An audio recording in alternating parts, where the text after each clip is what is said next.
Freediving is one of the world's deadliest extreme sports. It's very simple. The deepest dive wins. You've got to swim the length of a 70-story skyscraper. 3, 2, 1.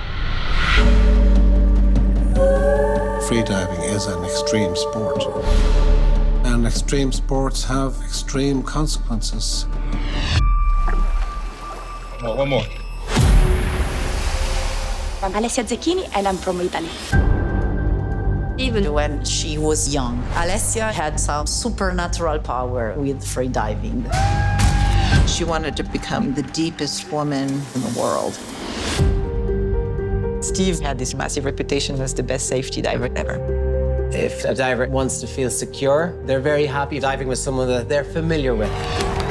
He believed in Alessia, and so he started training with her. Alessia and Steve, they had a very special connection. Hey, hello.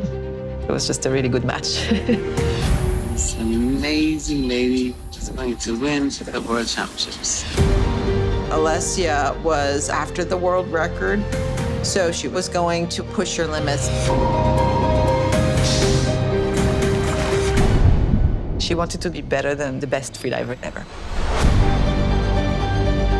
When you push close to a limit, a lot can go wrong.